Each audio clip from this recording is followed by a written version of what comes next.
This podcast is intended for a mature audience. Listener discretion is advised.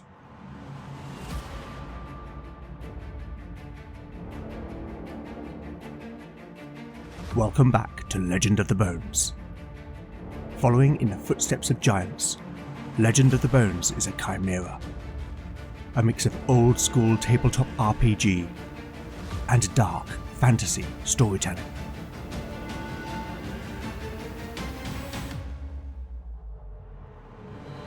As its name might suggest, in Legend of the Bones the dice rule.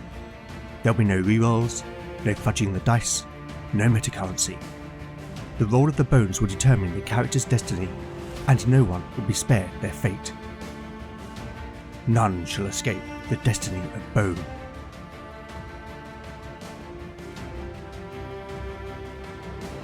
Last time on Legend of the Bones. Following the companions' battle with the Reaver of Varlak, the Reaver's body dissolved away, leaving behind only his clothing, armour and his cursed axe, Soul Cleaver. The weapon tried to lure Beric into taking it, but fortunately the big man was able to resist the spell. At that moment, the companions were alerted to a young woman, watching them from beyond the chamber's partially collapsed wall. She retreated at being discovered, but Lena managed to coax the woman into revealing herself. It transpired that Lena had known the woman, Edith, when they had been children. She was the niece of the Ealdorman of Godsport, once accused of being a witch by none other than Reynard of Harburg. Edith had disappeared shortly after, and years later had become Demelza's apprentice. Edith led the companions beyond the collapsed wall to a vast natural cavern. Here, the two women became reacquainted, sharing their respective stories. And after, while in this relative place of safety, the companions decided to rest for the night. In the morning, Edith revealed to Valen that she had found the talk belonging to the Fifth Warden. She led the companions back to the T-junction, where the pentacle was inscribed into the stone floor, claiming it was here that she found the talk. Valen re-examined the symbols etched at each point of the star, this time noticing a circular groove surrounding each. Taking the now complete set of talks, he placed them one by one into the grooves, and when the final one was set into place, a concealed door magically opened, leading deeper into the vault. But we will leave the companions for now, and catch up with Canute and his journey to find Beric's father, Jarl Einar.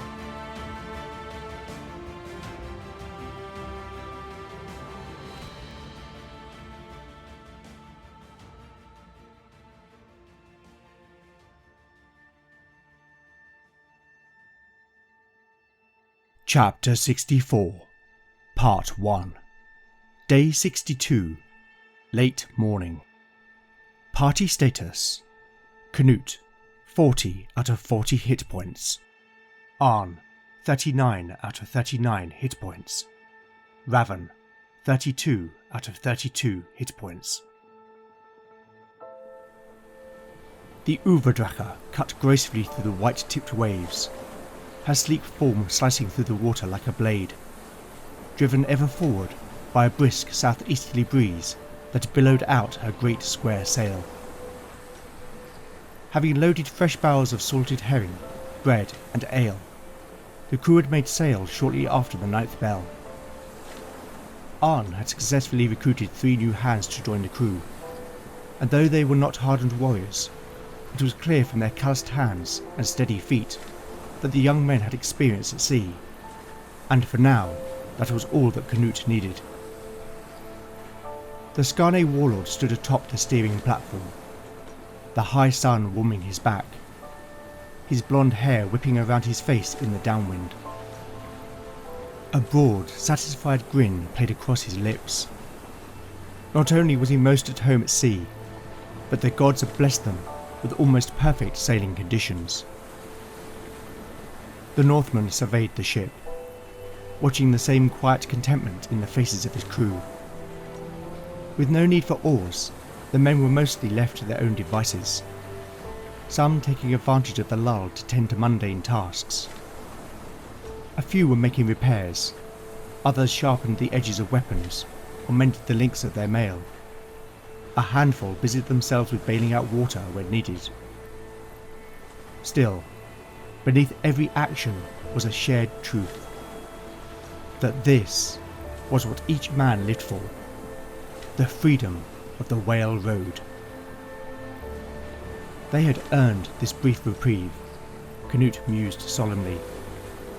There would be trials enough in the days ahead. His thoughts were broken as Arn ascended the steering platform, his boots thudding on the planks. It's a fine day to be at sea, my lord, His oathman declared, the wind catching his words and carrying them off. That it is. Canute nodded in agreement. Then, eyes narrowing, looked past the warrior. How fare the new hands? Arn cast a glance back down the ship's length, to where the 3 recruits laboured over repairs to the spare sail. He turned back, his expression unreadable. They will do. His tone was dry, measured, neither approving nor dismissive. Canute gave a short, amused snort. Well, make sure they at least know the sharp end of a spear. I will, lord. But don't expect to put them in the front rank of the shield wall anytime soon. Canute laughed, but the sound faded quickly as his gaze turned forward once more. The Uvadraka, which up until this point had been hugging the coastline, passed the rugged tip of the Penglanau Peninsula. Beyond was the open sea, and with that came a much greater risk of peril.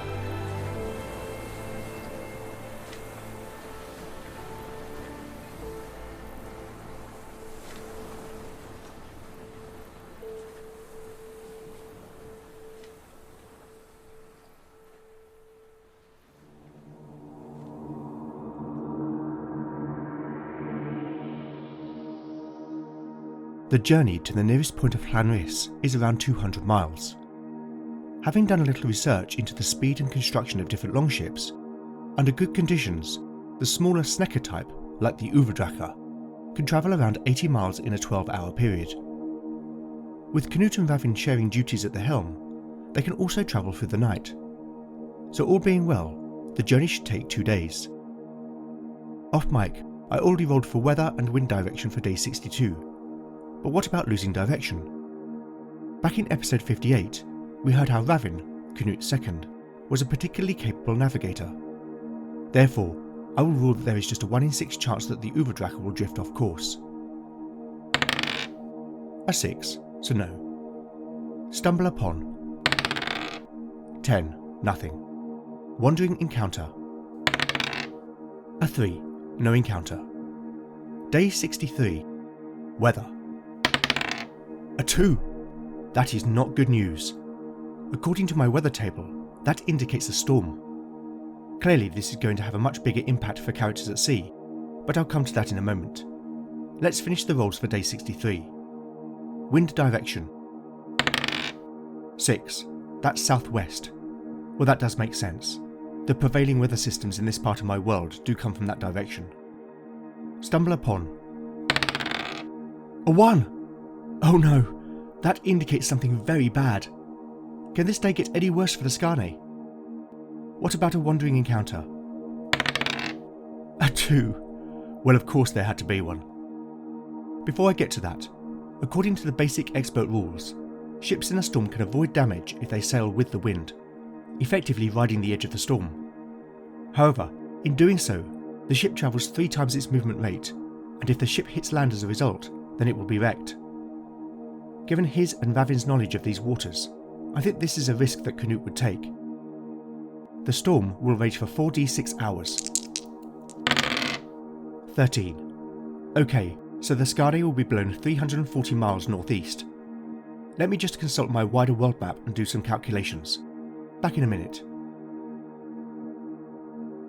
Okay, I'm back. So luckily for Canute, travelling 340 miles northeast will still leave the Uvadraka in the open ocean, and approximately 120 miles from the northeastern coast of Llanrhys. This will add another half a day to their journey, and ultimately may or may not aid their search for Einar. But frankly, That is the least of their problems. With that negative stumble upon and a wandering encounter, I am going to design a set piece off mic, and we will find out what happens in the narrative.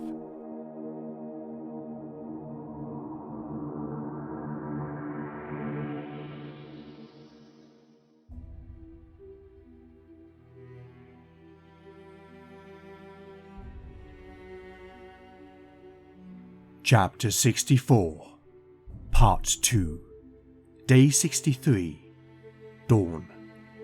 Party status. The party status is unchanged. It had begun to rain overnight.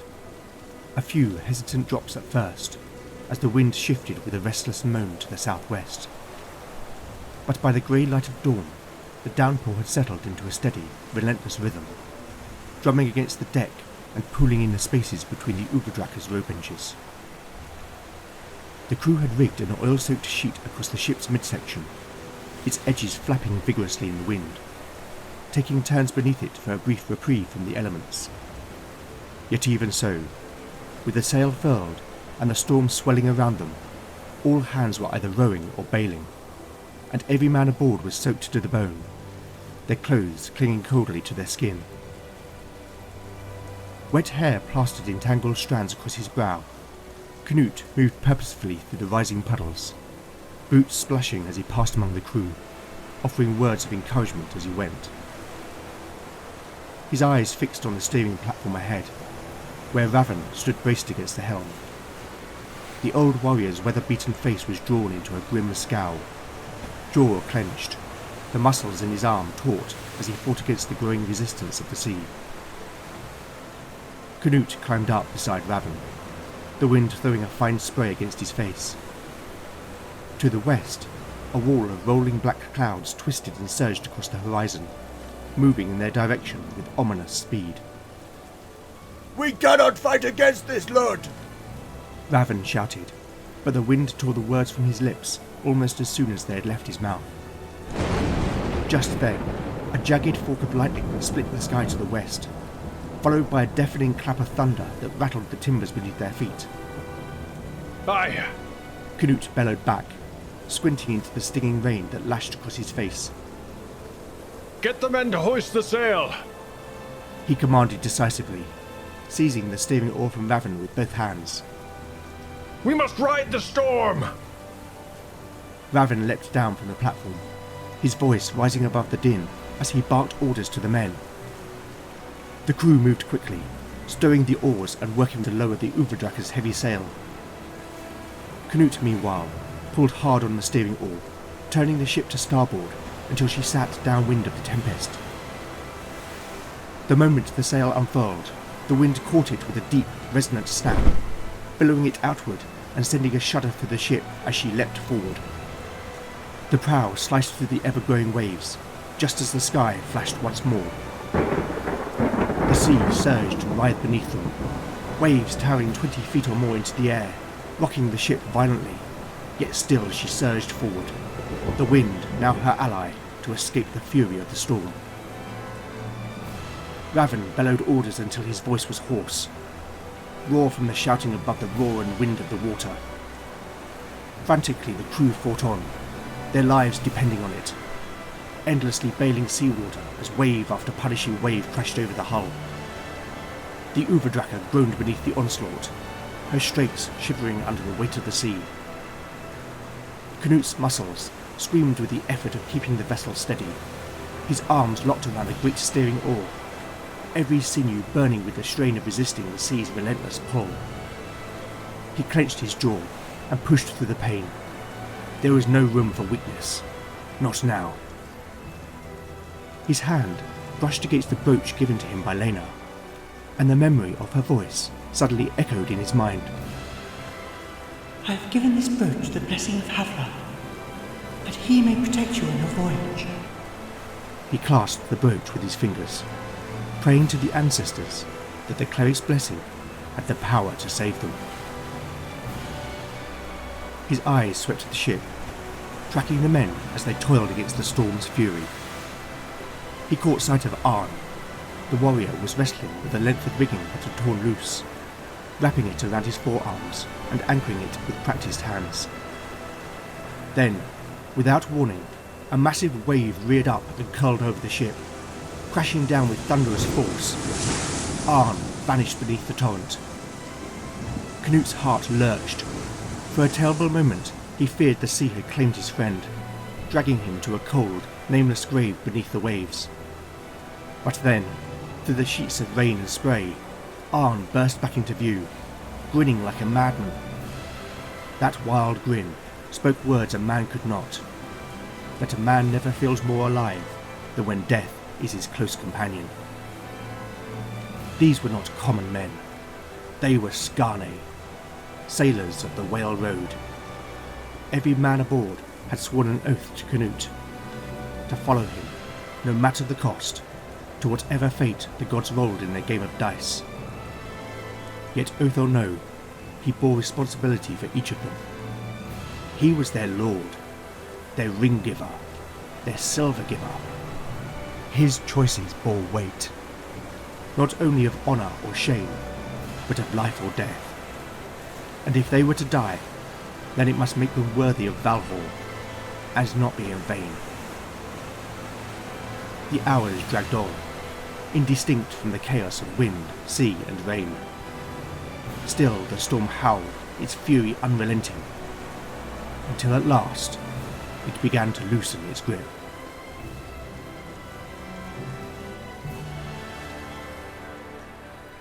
The sky lightened, almost imperceptibly at first. Then the clouds broke and began to part. Shafts of golden light pierced through in places, casting radiant beams across the water. The wind eased, softening to little more than a brisk breeze, and the sea, at long last, began to settle, its rage giving way to a slow, rolling calm. They had survived.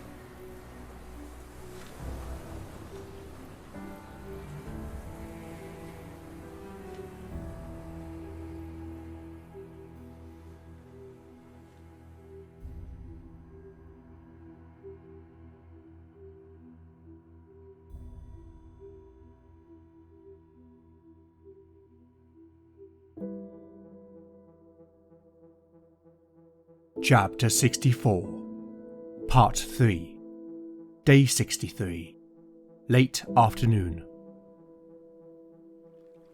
Canute walked the length of the ship, his boots splashing quietly in the shallow puddles as he inspected the damage.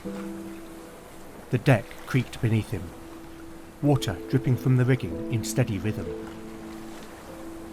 He offered words of praise to the men, clasping shoulders, nodding with quiet approval.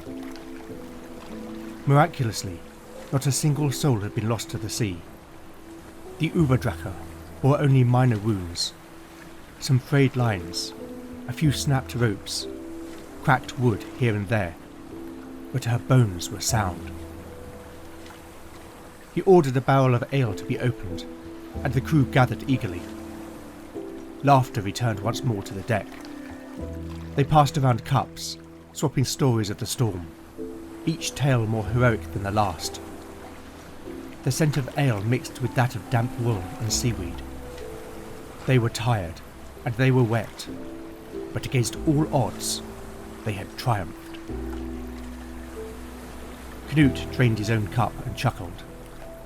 Arn was standing near the mast, entertaining his fellows with a tale of having been seduced mid-storm by a sea maiden. The crew roared as he mimicked the mermaid's song, draping long green ribbons of seaweed over his head and swinging his hips in a lewd dance. Arn had changed in recent weeks, no longer just another arm among many. He had grown into something more, bold, dependable, assured. His quiet strength and ready humour had earned him a place of respect among the men, especially the younger warriors, who now watched him with admiration in their eyes.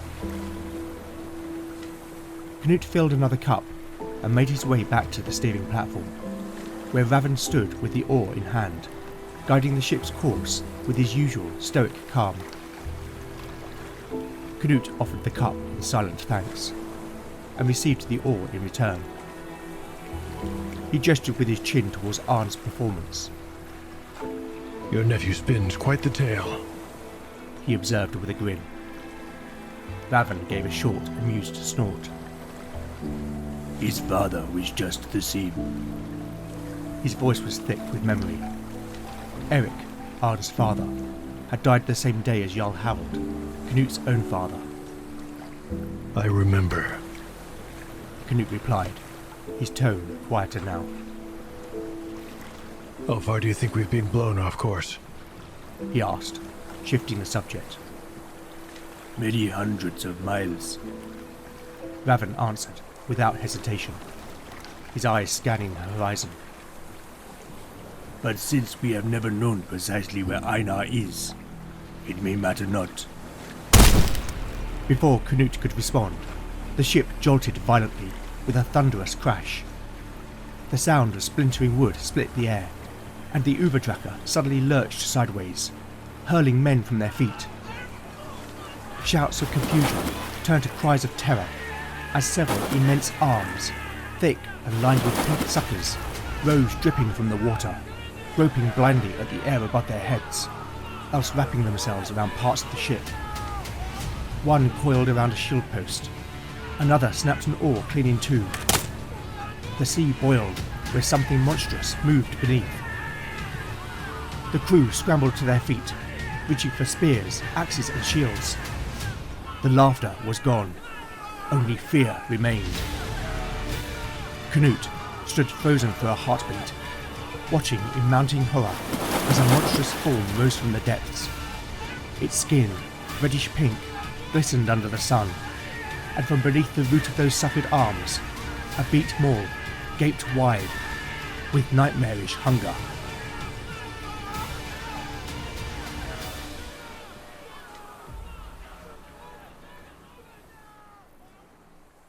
Entering combat. There is going to be no respite for the crew. That is what you get with a natural one stumble upon.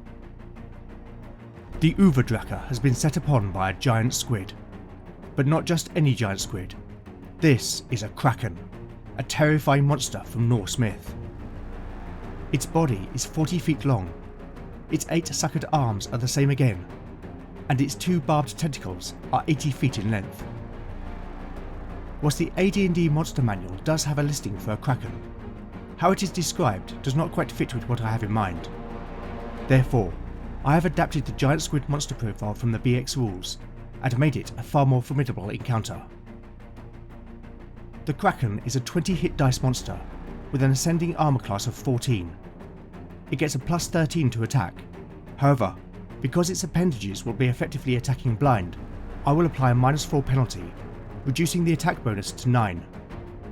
Each round, it makes the following attacks. Its 2 barbed tentacles deal 2d6 points of damage to a target, or 1d10 damage to the ship's hull. Of its 8 arms, 6 deal 1d8 points of damage, while the other 2 hold the squid in place against the ship. After a successful hit by a tentacle or arm, subsequent rounds, the victim suffers automatic damage from constriction. Finally, its beaked mouth will do 1d6 points of damage to the hull, after which it will automatically consume victims fed to it by an arm or tentacle. Talking of damage to the hull, the Uberdracker has an armor class of 11 and 70 hull points. Just like hit points, if its hull points fall to 0, then the ship will be destroyed, sinking in 2d6 rounds. Now clearly, with a 40-strong crew, individual combat is not going to work, so the combat will run as follows. Canute, Arn and Raven will fight individually as named characters. I will pit them against the 2 tentacles, which will randomly attack them or the ship. The arms will target the rest of the crew, who will be put into 3 units of 12 men. Each unit will have 144 hit points. This assumes that the crew are second level fighters with 12 hit points each. For every 12 hit points lost to a single arm, a crew member will be killed. In terms of attacking, each unit may make 2 attack rolls, each targeting a separate arm. Any successful hit will deal 3d6 points of damage, representing multiple strikes. Finally, if 3 or more of its tentacles or arms are severed, the Kraken must make a morale check, or flee at 3 times its movement rate. Tentacles have 12 hit points, and arms 8. This means the Kraken's hit points will min out at 104, but let's determine that now. Rolling 2 lots of 10d8. And... okay, that's 108 in total. Finally, because they are at sea, none of the crew, including Canute, Arn and Raven, are wearing any mail, and as such, they can only use shields in defence. I think that's everything. Right then, let's get to it. Round 1. The Kraken will not be surprised, but on a roll of 1 or 2 the crew will be. A 1! The Kraken will get 3 attacks. The monstrous creature rises out of the water. Its beak clamps down on the side of the hull and snaps some of the strake away for 2 hull points of damage. For the tentacles, I will randomly select their targets on a d6. On a 1, the target will be Canute. On a 2, it will be Arn. 3 will be Raven, and on a 4 to 6, the tentacle will attack the ship itself. Tentacle 1 will attack. A 4, it's the ship. Rolling to hit. With its bonus, it only needs a 2 or more. An 18 is a hit for... oof! 10 points of hull damage as the tentacle rips up some of the rope edges. Tentacle 2 will attack. It's the ship again. With a 12, it hits for 8 points of damage as more rowing benches are ripped from the hull. To resolve the arm attacks, I will group the rolls.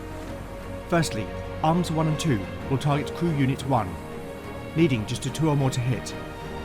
Rolling 2 d20s for their attacks. A 6 and a 14, both hit for 5 and 7 points of damage as the arms smash into 2 of the men before curling around their bodies and lifting them off the ground. Arms 3 and 4 will attack Unit 2 in the same fashion. Again, both hit for a total of 7 and 8 points of damage as 2 more men are swept up. Arms 5 and 6 both flail around for a target. A 12 and 9, both hit for 8 and 4 points of damage respectively. That was a devastating first round. The Uvadraka has taken significant damage, and 6 of the crew are held by the Kraken's arms. Round 2. Initiative. The Kraken. A 3. The crew. A 6. Gathering their wits after the Kraken's surprise assault, the crew leap into action. Canute, sword in hand, swings at the first tentacle. The Northman will need a 6 or more to hit. A 9 is a hit for a total of 10 points of damage as his blade bites deep into the rubbery flesh. Blood sprays from the wound, splattering over the deck. Arn grabs his spear and thrusts it at the second tentacle. He will need a 9 or more to hit. A 1! That's a critical fumble. As Arn moves to strike, the tentacle sweeps under his legs, knocking the warrior off his feet. Arn will lose his next turn. Raven's combat specialism is the Skarne axe, a 2-handed weapon like the famed Dane axe from our own Viking age. He moves to strike the second tentacle, needing a 9 or more to hit. But with a 3, he is shoved out of the way by Arn as he fell. Crew Unit 1 attacks arms 1 and 2, trying to free their constricted crewmates. They will need 13 or more on their 2 attacks. A 17 and a 5. Arm 1 is struck by multiple spears and axes for a total of just 5 damage. Unit 2 attacks arms 3 and 4. A 15 and a 12. Arm 3 is hit for a total of 12 points of damage. The men hack down with their axes. Their constricted crewmate falls to the deck as the severed arm flails wildly in a shower of blood. The Uvadraka rocks violently as the Kraken shudders in pain. Meanwhile, Unit 3 attacks arms 5 and 6. But with double 6s, the rocking of the ship throws each man off balance, and they are unable to land a blow. Enraged by its injuries, the Kraken lashes out. Tentacle 1 will attack. It's the ship again. A 15 is hit for another 9 points of damage. As it recoils from Canute's blow, the tentacle crashes into the spiral that tips the stern. There is a crack of wood splintering as it smashes into the sea. Tentacle 2 will attack. It's Arn. It will need just a 3 or more to hit. A 17. The tentacle curls around Arn's prone body, lifting the warrior off the ground and crushing him for 10 points of damage. Arn cries out in agony, coughing blood. Arms 2 to 5 all have a man in their grip and will automatically deal constriction damage. Let's roll those now on 5d8s. Arm 2 does 5 points of damage. There is a sickening crunch as the man's ribcage collapses under the pressure, killing him instantly. The arm tosses the body to the Kraken's open beak, which tears the flesh to shreds. Arm 3 does 3 points of damage. The man opens his mouth to scream, but there is no air in his lungs. Arm 4 does 8 points of damage. The man's face reddens and his eyes bulge as his life is snuffed out, and his body is tossed towards the Kraken's waiting maw. Arm 5 does 5 points of damage. The arm smashes the man headfirst into the deck, breaking his neck and killing him instantly. The beak snaps greedily once more as the body is dropped into the water. Arm 6 does 3 points of damage. The man dangles by his leg. There is a snapping sound, and he screams as his broken femur breaks through the skin. Oh man, things have just got very real as we enter round 3. It is imperative that the crew win the initiative. The Kraken. A 6! The crew. A 5. This is bad. Very bad. Tentacle 1 will attack. It's the ship again. An 11 is hit for 10 points of hull damage. Man, the Uverdrak is taking a beating.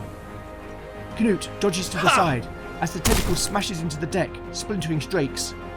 Water bubbles up through the hull. Tentacle 2 tightens around Arn, inflicting 8 points of damage. Arn wails in pain.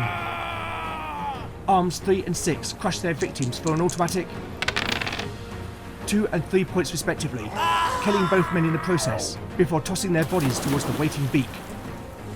Arm 2 attacks Unit 1, seeking a fresh victim. A 16 is hit for 8 points of damage as another man is lifted screaming into the air. Arm 2 attacks Unit 2. A 7 is hit for 1 point of damage as it curls around the foot of another crewman. Arm 5 lashes out. An 11 is hit for 2 points of damage as it too grabs another victim. Things are getting desperate, but if the crew can sever just 2 more arms or tentacles, then the Kraken may flee. Canute swipes at the badly injured Tentacle 1. A 10 is a hit for a total of 10 points of damage. The Northman brings his blade down, hacking through the rubbery flesh. There is a spray of blood which splatters across his face as the tentacle is severed in 2. The ship rocks violently again as the Kraken reels in pain. Raven swings his great axe at Tentacle 2, desperately trying to save his nephew, Arn. A 15 is hit for a total of 11 points of damage. Blood mists in the air, but the flesh hangs on by a few inches. The tentacle is down to just 1 hit point. For a moment, it seems the tentacle will drop Arn, but somehow it maintains its hold on the warrior. Crew Unit 1 will focus both its attacks on Arm 2. A 13 and a 10, for a total of 8 points of damage. That's enough. A hail of blows from axes and spears sever the arm, freeing the man held by it. The ship rocks violently again. Unit 2 attacks arms 3 and 4. A 3 and a 12. Arm 4 takes 11 points of damage as it too is hacked apart. The crewman held by his foot falls to the deck with a thump as the severed part writhes in the air, splattering gore over the crew. Unit 3 attacks arms 5 and 6. But with a 2 and a 3, both tentacles evade their blows. Round 4. Having sustained the severing of one of its tentacles and 3 of its arms, the Kraken must now make a morale check or flee.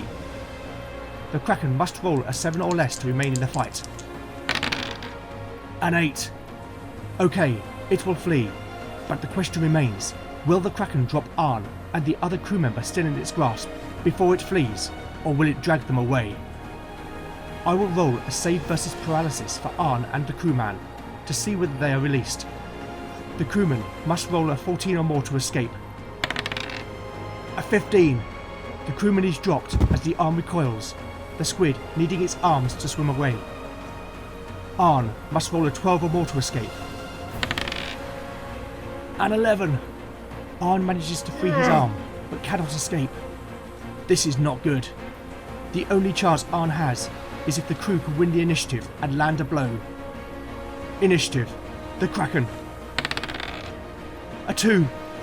The crew. I rolled a 1. The Kraken withdraws its arms, releasing the Uberdracher's hull. The ship rocks in the process, causing the crew to stumble. Arn is lifted, screaming over the side of the ship. Canute races desperately to the edge. His eyes lock with Arn's, seeing the terror in his Oathman's eyes. No! Canute climbs up on the strakes to jump overboard in a futile attempt to save him, but Raven pulls him back. No, Lord! Around the ship, the water turns black as the Kraken releases gallons of black ink to hide its escape. There is a sudden whoosh as the Kraken propels away at astonishing speed, causing a wave to almost capsize the ship. Canute and Raven fall back, and all around men cry out as they are knocked off their feet. As the motion subsides, Canute shakes Raven off, rushing back to the side of the ship. But the Kraken is gone, and so is Arn, down to the fathomless depths.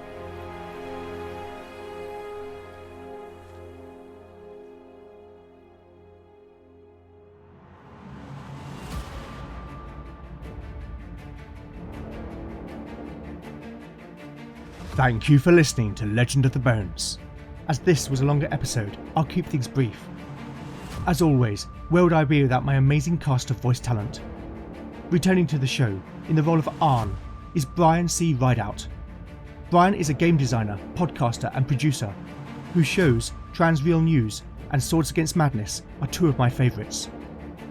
And also returning, once again in the role of Canute, is my comrade-at-arms, Jon Cohen, creator of Tale of the Manticore. My sincere thanks to Brian and Jon. I am, as always, incredibly grateful.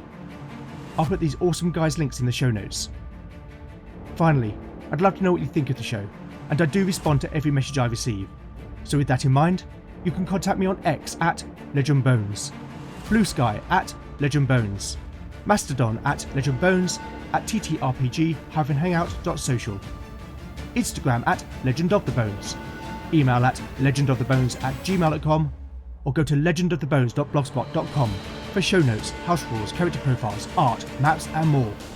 Join me next time to find out what awaits our adventurers as the bones decide their fate.